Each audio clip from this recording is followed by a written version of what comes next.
Hello students, ਅੱਜ ਆਪਾਂ exercise 6.3 ਕਰਨ ਜਾ ਰਹੇ ਹਾਂ।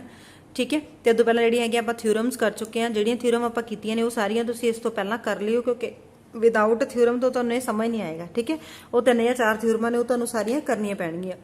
ਤਾਂ ਉਸ ਤੋਂ ਬਾਅਦ ਜਿਹੜਾ ਹੈਗਾ ਆਪਾਂ ਐਕਸਰਸਾਈਜ਼ 6.3 ਨੂੰ ਚੰਗੀ ਤਰ੍ਹਾਂ ਸਮਝ ਸਕਦੇ ਹਾਂ। ਠੀਕ ਹੈ, ਤਾਂ ਤੁਸੀਂ ਚੈਨਲ ਨੂੰ ਸਬਸਕ੍ਰਾਈਬ ਕਰੋ ਤੇ ਵੀਡੀਓ ਨੂੰ ਆਪਣੇ ਫਰੈਂਡਸ ਨਾਲ ਸ਼ੇਅਰ ਕਰੋ ਜ਼ਿਆਦਾ ਤੋਂ ਜ਼ਿਆਦਾ, ਤਾਂ ਕਿ ਤੁਹਾਡੇ ਕੋਲੇ ਜਿਹੜਾ ਹੈਗਾ ਆਉਣ ਵਾਲੀ ਹਰ ਇੱਕ ਵੀਡੀਓ ਦਾ ਨੋਟੀਫਿਕੇਸ਼ਨ ਆਉਂਦਾ ਰਹੇ। ਤਾਂ ਫਸਟ ਹੈ ਸਟੇਟ ਵਿਚ pairs of triangles in figure are similar. ਇਹਨਾਂ ਦੇ ਵਿੱਚੋਂ ਕਿਹੜਾ ਪੇਅਰ ਟ੍ਰਾਈਐਂਗਲ ਦਾ ਸਿਮਿਲਰ ਹੈ? ਸਿਮਿਲਰਿਟੀ ਆਪਾਂ 9th ਦੇ ਵਿੱਚ ਵੀ ਕਰਕੇ ਆਏ ਆ, ਆਪਾਂ 10th ਦੇ ਵਿੱਚ ਵੀ ਕਰੀਏ। 3 ਤਰ੍ਹਾਂ ਦੀ ਸਿਮਿਲਰਿਟੀ ਹੁੰਦੀ ਹੈ। ਇੱਕ ਤਾਂ ਹੁੰਦੀ ਹੈ SAS, ਇੱਕ ਹੁੰਦੀ ਹੈ ਸਾਈਡ ਸਾਈਡ ਸਾਈਡ, ਇੱਕ ਹੁੰਦੀ ਹੈ ਐਂਗਲ ਸਾਈਡ ਐਂਗਲ, ਇੱਕ ਜਾਂ ਫਿਰ ਕੀ ਹੁੰਦੇ ਨੇ ਆਪਣੇ ਕੋਲੇ ਜਿਹਨੂੰ ਰਾਈਟ ਹੈਂਡ ਸਾਈਡ ਵੀ ਬੋਲਦੇ ਨੇ, ਦੋਨੋਂ ਐਂਗਲ ਜਾਂ ਫਿਰ ਰਾਈਟ ਹੈਂਡ ਸਾਈਡ। ਠੀਕ ਹੈ, ਇਹ ਆਪਾਂ ਸਿਮਿਲਰਿਟੀ ਇਦਾਂ ਹੀ ਚੈੱਕ ਕਰਦੇ ਹਾਂ। ਠੀਕ ਹੈ, ਇੱਕ ਤਾਂ ਇਹਨਾਂ ਦੇ ਕੀ ਹੋਵੇ, ਤੁਹਾਡੇ ਕੋਲੇ ਐਂਗਲ ਇਕੁਅਲ ਹੋਣ ਜਾਂ ਸਾਈਡਸ ਇਕੁਅਲ ਹੋਣ ਤੇ ਉਹਨਾਂ ਦੀ ਰੇਸ਼ੋ ਇਕੁਅਲ ਹੋਵੇ। ਠੀਕ ਹੈ, ਰਾਈਟ ਦਾ ਸਿਮਿਲਰਿਟੀ ਕ੍ਰਾਈਟੇਰੀਆ, ਤਾਂ ਤੁਸੀਂ ਜਿਹੜਾ ਵੀ ਕ੍ਰਾਈਟੇਰੀਆ ਯੂਜ਼ ਕਰੋਗੇ, ਮੰਨ ਲਓ ਤੁਹਾਡੇ ਕੋਲ ਇਹ ਵਾਲਾ ਕ੍ਰਾਈਟੇਰੀਆ ਯੂਜ਼ ਹੋਇਆ ਜਾਂ ਇਹ ਵਾਲਾ ਜਾਂ ਇਹ ਵਾਲਾ ਜਾਂ ਇਹ ਵਾਲਾ, ਜਿਹੜਾ ਵੀ ਕ੍ਰਾਈਟੇਰੀਆ ਯੂਜ਼ ਹੋਇਆ ਤਾਂ ਤੁਸੀਂ ਉਹ ਵਾਲਾ ਲਿਖੋਗੇ। The question and also write the pair of similar triangles in the symbolic form. Symbolic similarity ਦਾ ਸਿੰਬਲ ਕੀ ਹੁੰਦਾ? ਇਹ ਵਾਲਾ ਹੁੰਦਾ, ਆਪਾਂ 9th ਦੇ ਵਿੱਚ ਕਰਕੇ ਆਏ ਹਾਂ। ਠੀਕ ਹੈ, ਤਾਂ ਇਹ ਵਾਲਾ ਆਪਾਂ ਜਿਹੜਾ ਹੈਗਾ ਇਸ ਸਿੰਬਲ ਦੇ ਨਾਲ ਆਪਾਂ ਲਿਖਾਂਗੇ। ਹੁਣ ਦੇਖੋ ਇਹ ਐਂਗਲ ਇਹਦੇ ਚ ਆਪਣੇ ਕੋਲੇ A ਦੇ ਇਕੁਅਲ ਆ। ਠੀਕ ਹੈ, ਹੁਣ ਇਹਨੂੰ ਤੁਸੀਂ ਨੇਮ ਅਲੱਗ-ਅਲੱਗ ਦੇ ਲਓ। ਇਹ ABC ਹੈ, ਇਹਨੂੰ PQR ਦੇ ਲਓ। ਠੀਕ ਹੈ, PQR ਅਲੱਗ-ਅਲੱਗ ਨੇਮ ਨੇ। ਹੁਣ ਦੇਖੋ angle A is equal to angle P। A ਤੇ P ਦੋਨੋਂ ਇਕੁਅਲ ਨੇ, ਕੀ ਨੇ? 60 ਡਿਗਰੀ। ਐਂਗਲ B ਤੇ angle Q, angle B is equal to angle Q, ਇਹ ਦੋਨੋਂ ਕੀ ਨੇ ਤੁਹਾਡੇ ਕੋਲੇ? 80 ਡਿਗਰੀ। ਔਰ ਥਰਡ ਐਂਗਲ C ਤੇ ਐਂਗਲ R, ਇਹ ਦੋਨੋਂ ਤੁਹਾਡੇ ਕੋਲੇ ਕੀ ਨੇ? 40 ਡਿਗਰੀ ਨੇ। ਤਿੰਨੋਂ ਐਂਗਲ ਆਪਣੇ ਕੋਲੇ ਸੇਮ ਹੈ, ਤਾਂ ਕਿਹੜਾ? ਤਿੰਨੋਂ ਐਂਗਲ ਸੇਮ ਹੈ ਤਾਂ ਆਪਾਂ ਕ੍ਰਾਈਟੇਰੀਆ ਕਿਹੜਾ ਲਾਵਾਂਗੇ? Triple A। ਠੀਕ ਹੈ, ਬਾਈ triple A ਸਿਮਿਲਰਿਟੀ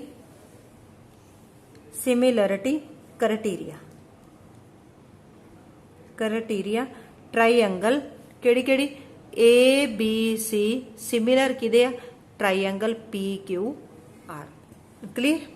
second ABC PQR, ਇਹਦੇ ਤੁਹਾਨੂੰ ਐਂਗਲ ਦਿੱਤੇ ਹੋਏ ਸੀ, ਇਹਦੇ ਤੁਹਾਨੂੰ ਕੀ ਦਿੱਤੀ ਹੋਈ ਹੈ? ਸਾਈਡਸ ਦਿੱਤੀਆਂ ਹੋਈਆਂ ਨੇ। ਹੁਣ ਦੇਖੋ ਅਗਰ ਤੁਸੀਂ AB ਅਪਨ QR ਲਿਖਦੇ ਹੋ, ਦੇਖੋ AB ਅਪਨ QR, ਕਿਉਂਕਿ ਜ਼ਰੂਰੀ ਨਹੀਂ ਕਿ ਇਹ ਵਾਲੀ ਸਾਈਡ ਇਹਦੇ ਇਕੁਅਲ ਹੋਊਗੀ। ਠੀਕ ਹੈ, ਅਗਰ ਇਹ ਵਾਲੀ ਸਾਈਡ ਕਿਸੇ ਹੋਰ ਸਾਈਡ ਦੇ ਨਾਲ ਰੇਸ਼ੋ ਸੇਮ ਹੈ ਤਾਂ ਵੀ ਕੋਈ ਪ੍ਰੋਬਲਮ ਨਹੀਂ ਹੈ। AB ਅਪਨ QR, ਜੇ ਆਪਾਂ ਇਹ ਕੱਢ ਲਈਏ AB ਅਪਨ QR, ਦੇਖੋ ਮੈਨੂੰ ਕਿਵੇਂ ਪਤਾ ਲੱਗਿਆ? ਕਿਉਂਕਿ ਦੇਖੋ 2 ਦਾ ਡਬਲ ਆ ਪਿਆ 4, 2.5 ਦਾ ਡਬਲ 5 ਪਿਆ, 3 ਦਾ ਡਬਲ 6 ਪਿਆ, ਯਾਨੀ ਕਿ ਇਹ ਵਾਲੀਆਂ ਜਿੰਨੀਆਂ ਵੀ ਸਾਈਡਸ ਹੈ ਉਹਨਾਂ ਸਾਰੀਆਂ ਸਾਈਡਸ ਦਾ ਡਬਲ ਇਹ ਵਾਲੀ ਆਪਣੇ ਕੋਲੇ ਟ੍ਰਾਈਐਂਗਲ ਦੇ ਵਿੱਚ ਹੈਗਾ, ਤਾਂ ਆਪਾਂ ਉਹਦੇ ਅਕੋਰਡਿੰਗ ਲੈ ਲਾਂਗੇ। AB 2 ਆ, ਇਹਦਾ ਡਬਲ ਹੈਗਾ QR, ਤਾਂ ਆਪਾਂ ਕੀ ਲੈ ਲਿਆ? AB upon QR। ਇਹ ਕਿੰਨਾ ਆ ਗਿਆ ਤੁਹਾਡੇ ਕੋਲੇ? 2 ਅਪਨ 4, ਇਹਨੂੰ ਕੱਟ ਕੇ ਕਿੰਨਾ ਆ ਜਾਊਗਾ? 1 ਅਪਨ 2 ਆ ਜਾਊਗਾ। ਨੈਕਸਟ ਹੈ ਇਹ 3 ਹੈ, ਇਹ 6 ਆ, ਜਾਨੀ ਕਿ ਇਹਦੀ ਕਿਹੜੀ ਸਾਈਡ ਹੈ? AC ਹੈ, ਇਹਦੀ ਸਾਈਡ ਹੈਗੀ ਹੈ PQ। ਇਹ ਕਿੰਨਾ? 3 ਅਪਨ 6, ਇਹ ਵੀ ਕਿੰਨਾ ਆ ਗਿਆ? 1 ਅਪਨ 2 ਆ ਗਿਆ। ਥਰਡ BC 2.5 ਹੈ ਤੇ PR 5 ਹੈ, ਤਾਂ ਇਹਦਾ ਡਬਲ ਇਹ ਪਿਆ ਨਾ, ਤਾਂ ਆਪਾਂ ਇਹ ਲਿਖ ਸਕਦੇ ਹਾਂ BC upon PR is equal to 2.5 upon 5। Point ਕੱਟ ਕੇ 0 ਲਗਾ ਦਿਓ, 25 ਦੂਣਾ 50, 1/2 ਆ ਗਿਆ। ਤਾਂ ਤੁਸੀਂ ਇਹਨੂੰ ਕਿਵੇਂ ਲਿਖ ਸਕਦੇ ਹੋ? AB upon QR is equal to AC upon PQ is equal to BC upon PR। ਤਿੰਨੋਂ ਸਾਈਡ ਦੀ ਰੇਸ਼ੋ ਤੁਹਾਡੇ ਕੋਲੇ ਕਿੰਨੀ ਦਿੱਤੀ ਹੋਈ ਹੈ? 1/2 ਦਿੱਤੀ ਹੋਈ ਹੈ। ਤਿੰਨਾਂ ਦੀ ਰੇਸ਼ੋ ਸੇਮ ਹੈ। ਠੀਕ ਹੈ, ਹੁਣ ਇਹਦਾ ਮਤਲਬ ਕੀ ਹੈ? ਸਾਈਡਸ ਦੀ ਰੇਸ਼ੋ ਸੇਮ ਹੈ, ਤਾਂ ਆਪਾਂ ਲਿਖਾਂਗੇ by triple S similarity criteria. Triangle ਕਿਹੜੀ?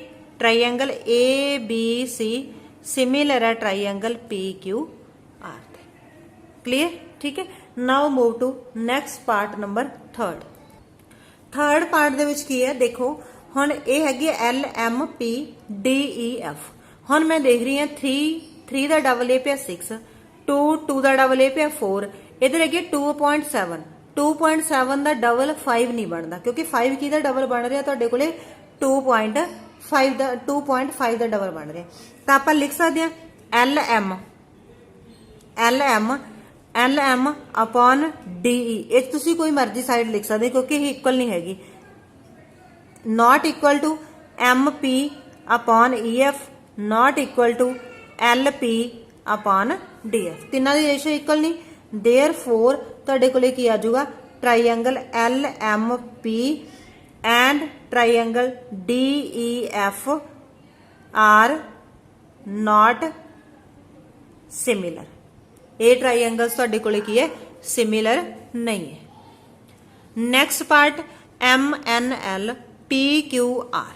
हुण देखो ये एक तो एंगल है एम ते क्यू, पहला तो आप एंगल लिखते हैं M is equal to angle Q, दोनों 70 डिग्री है, ठीक है। हुण नैक्सट देखो एंगल तो तुहाडे कोल इक्वल हो गया। हुण जे मैं 5 का डबल देखा 10 पे है, 2.5 का डबल 5 आऊगा, 5 किते नहीं हैगा, ठीक है। अगर तुहानू एक एंगल दिता होया तो उहदे नाल जिहड़ियां दोनों साइड्स ने दोनों ट्राईएंगल्स दियां उन्हां दी रेशो सेम होनी चाहिए है। जानी कि तुहाडे कोले एम एंगल ते क्यू एंगल दोनों इक्वल आ, ते एम दे नाल वाली साइड एम एन, ठीक है। इधरों जाता इहदे क्यू आर होवे जां फिर क्यू पी होवे, और इधरों एम एल उहदे अकॉर्डिंग इधरों कोई भी एक साइड हो सकती है, ठीक है। हुण इन्हां दे विचों एक दी रेशो तो सेम है बट दूजी दी सेम नहीं, तो आपां लिख सकते हैं M N upon P Q not equal to M L upon Q R, इन्हां दी रेशो इक्वल नहीं है, ठीक है।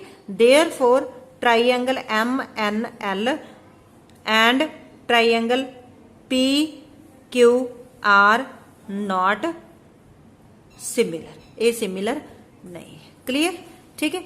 Now next part number fifth part दे विच की है, देखो एंगल ए ते एंगल एफ, पहला तो आप लिख लांगे क्योंकि आपां नूं इक्वल गिवन है। Angle A is equal to angle F is 80 degree, ये दोनों एंगल गिवन है। हुण देखो ये हैगा मेरे कोले 3 का डबल पे 6, ये हैगा मेरे कोले 2.5, ਇਹਦਾ डबल पे मेरे कोल 5, बट इत्थे ए एंगल आ तां ए एंगल दियां दोनों साइड्स, ठीक है, इन्हां दी रेशो बननी चाहिदी है जिहड़ा एंगल गिवन आ ਉਹਦੇ ਨਾਲ ਲੱਗੀਆਂ। हुण इधर ए एंगल आ ਇਹਦੇ ਤਾਂ ਨਾਲ ਲੱਗਦੀਆਂ दोनों ਦਿੱਤੀਆਂ ਹੋਈਆਂ, बट ਇਹਦੇ ਨਾਲ ਦੀਆਂ ਆਪਣੇ ਕੋਲੇ ਇੱਕ ਦਿੱਤੀ ਹੋਈ ਹੈ, ਇਹਦਾ ਡਬਲ ਤਾਂ ਇੱਧਰ ਪਿਆ 5। ਹੁਣ ਜੇ ਇੱਥੇ 3 ਹੁੰਦਾ ਫੇਰ ਆਪਾਂ ਲਿਖ ਸਕਦੇ ਸੀਗੇ। ਹੁਣ ਇਹ ਵਾਲਾ 3 ਅਲੱਗ ਸਾਈਡ ਹੈ, ਇਹ ਵਾਲੀ ਸਾਈਡ ਆਪਾਂ ਨੂੰ ਦਿੱਤੀ ਹੀ ਨਹੀਂ ਹੋਈ, ठीक है। 3 किहदे सामने 80 डिग्री वाले दे सामने, इधरों 80 डिग्री के सामने कुछ दिता ही नहीं होया, तो इन्हां दी रेशो सेम नहीं, तो आपां की लिखांगे A B upon D E not equal to A C upon D F, इन्हां दी रेशो इक्वल नहीं है। Therefore triangle A B C and triangle D E F are not similar, ये सिमिलर नहीं है, क्लियर। नैक्सट है अपने कोल D E F P Q R. हुण एंगल देखो तुहाडे कोल, हुण ये हैगा 80 डिग्री, ये हैगा 30 डिग्री, आपां आह वाला एंगल फाइंड कर सकते हैं, क्यों आपां नूं पता तिन्हां दा सम की हुंदा 180 हुंदा, 80 ते 30 कितना आ गया तुहाडे कोल 150 हो गया। तो पहलां आपां कढदे हां इन्हां ट्राईएंगल डी ई एफ, इहदे च देखो angle D plus angle E plus angle F किहदे इक्वल है 180 दे। डी की वैल्यू कितनी है 70, ई की वैल्यू कितनी है 80, एफ की वैल्यू आप फाइंड कर सकते हैं ना। एंगल एफ किहदे इक्वल हो गया 180 माइनस 70 ते 80 कितना हो गया 150, माइनस करोगे तो 30 डिग्री, ये वाला एंगल तुहाडा 30 डिग्री आ गया। इनू भी फाइंड कर लेने in triangle P Q R, P Q R दे विच देख लो angle P angle Q angle R किहदे इक्वल है 180 दे। एंगल पी आप फाइंड करने, क्यू कितना 80 है, आर कितना 30 है, 180 पी की दे इक्वल आ गया 180 माइनस 80 दे 30 110, 110 माइनस कर दो, ये कितना आ गया 70 आ गया। हुण देखो ये 70 80 30 तीनों एंगल इक्वल है, तो आप लिख देंगे angle D angle P is equal to 70 degree, angle E angle F is equal to 80 degree, angle F angle R is equal to 30 degree, तीनों एंगल इक्वल है। Therefore triangle D E F similar है triangle P Q R, clear. Now question number second question दे विच की है in figure ODC,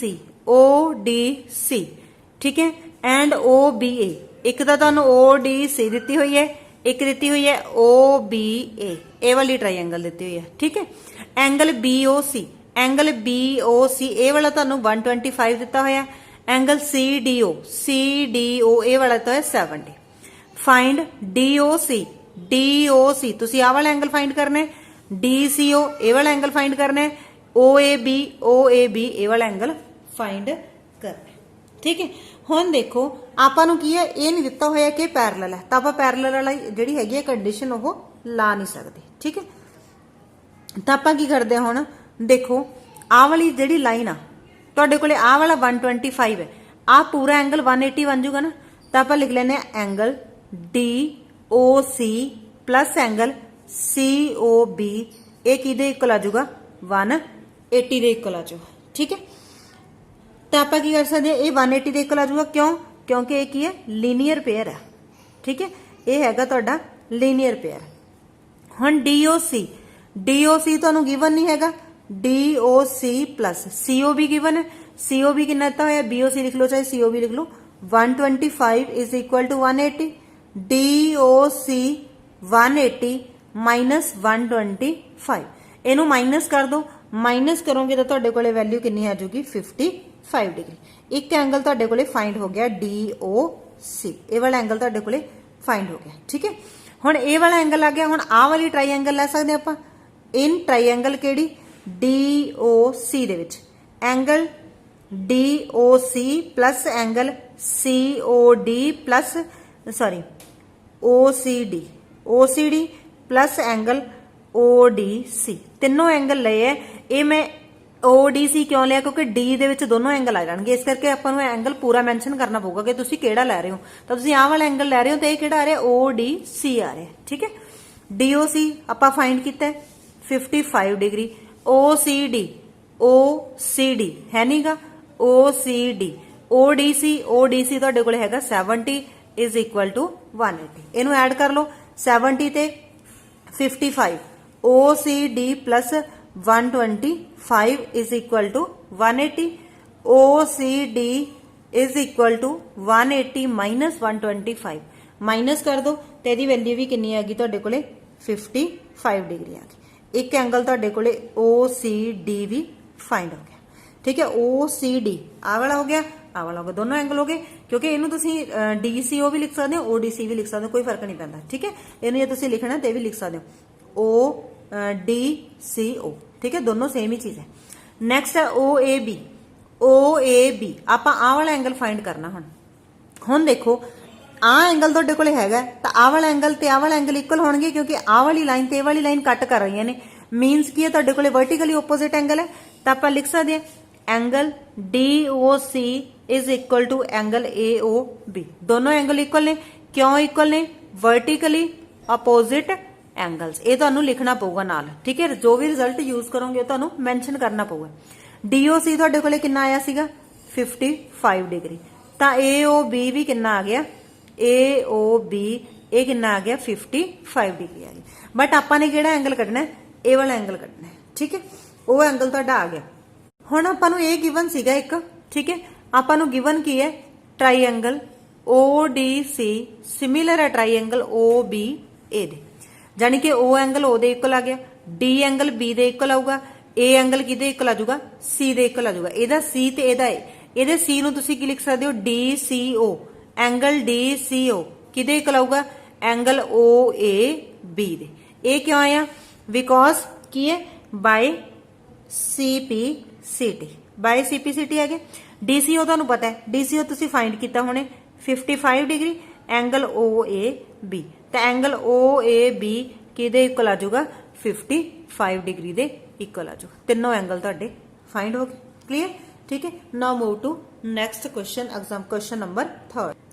question number 3 दे विच की गिवन है, diagonal AC and BD of a trapezium ABCD। ABCD तुहाडे कोले ट्रैपीजियम है, जिहदे विच की है AB given that AB parallel to DC, ये गिवन है, AB ते DC की ने पैरेलल ने, intersecting each other at point O, दोनों की ने O पॉइंट ते इंटरसेक्ट कर रहे ने। ठीक है, using a similarity criteria for two triangles, दो ट्राईएंगल दी सिमिलरिटी क्राइटेरिया तुसीं प्रूव करना है कि OA अपॉन OC किहदे इक्वल है OB अपॉन डी दे। ये तुसी प्रूव करना है, ठीक है। हुण ये तुहाडे कोले पैरेलल है, गिवन है, ठीक है। टू प्रूव, किहड़ी चीज प्रूव करनी है तुसी? To prove O A upon O C is equal to O B upon O D. ये की है तुहाडे कोले इक्वल है, ठीक है। तो तुहाडे कोले प्रूफ किस चीज है? प्रूफ है तुहाडे कोल in triangle O A B and O C D. Triangle triangle O A B O C D, इन्हां दोनों दे विच तुहाडे कोले की है? एंगल किहड़ा? A O B. A O B ये किहदे इक्वल है? डी ओ सी दे। ओ सी डी लईए ना तुसीं, डी ओ सी दे, ठीक है। हुण देखो इहनूं मैं डी ओ सी नहीं सी ओ डी लिखूंगी। क्यों सी ओ डी क्यों लिखूंगी? क्योंकि आ ते आ एंगल भी मेरे कोले इक्वल है। जिहड़ा एंगल इक्वल है उहदे अकॉर्डिंग लिखांगे आपां, ठीक है। सी ओ डी आ वाला एंगल तुहाडे इक्वल आ गए, ठीक है। क्यों इक्वल ने? Vertically opposite angles. नेक्स्ट है एंगल ओ ए बी। देखो यह पैरेलल है, आ वाली जेड बन गई, जेड च आ वाला एंगल ते आ वाला एंगल दोनों इक्वल ने। O A B is equal to O C D is equal to O C D. ये तुहाडे की आ गए अल्टरनेट एंगल्स, ठीक है। नेक्स्ट है एंगल इधरों आ वाला, ये भी जेड बन गई, ए ते ए दोनों इक्वल आ गए। Angle O B A is equal to angle O D C, alternate angles, ये भी इक्वल हो गए। तीनों एंगल इक्वल हो गए। Therefore by triple A similarity criteria, ठीक है, की हो गया तुहाडे कोले? Triangle O A B similar होगी ट्राइएंगल ओ डी सी दे, ठीक है। ओ डी सी दे ओ ए बी किने सिमिलर होगी? ओ डी सी दे। ओ सी डी लिखांगे, ओ सी डी, क्योंकि ए एंगल किहदे इक्वल है? सी दे इक्वल है तुहाडे कोले, ठीक है। ओ सी डी लिखांगे। हुण इहदे इक्वल देयरफॉर अगर ये दोनों सिमिलर है तो इन्हां दी जिहड़ी साइड्स दी रेशो आ वो इक्वल होगी। साइड दी रेशो इक्वल होगी तो इत्थे ओ A upon O C, O A upon O सी, ये आपां इत्थों लिखांगे, पहलियां दोनों ले लियां, ठीक है। ਉਹਦੇ अकॉर्डिंग फर्स्ट ते लास्ट है ओ बी, इधरों फर्स्ट ते लास्ट की आ गई ओ डी आ गई। यही आप प्रूव करना सी तो आप लिख देंगे हैंस प्रूव्ड। क्लीयर, ठीक है। अज आप इस लैक्चर के तीन ही क्वेश्चन करांगे, ठीक है। बाकी आप नैक्सट लैक्चर के अगले क्वेश्चन करांगे, ठीक है। तो अपने फ्रेंड्स नाल वीडियो नूं शेयर करो तो चैनल नूं सबसक्राइब करो, ठीक है। तो वीडियो अगर तुहानूं पसंद आती है तो लाइक करो, क्योंकि जो तुसीं लाइक करोगे तो मैनूं जिहड़ा हैगा पता चलेगा, ठीक है। अगर कोई प्रॉब्लम है तो तुसीं जिहड़ा हैगा कमेंट करके दस सकदे हो, तो मैं उहनूं जिहड़ा हैगा होर इंप्रूव करूँगी, ठीक है। Clear, thanks for watching.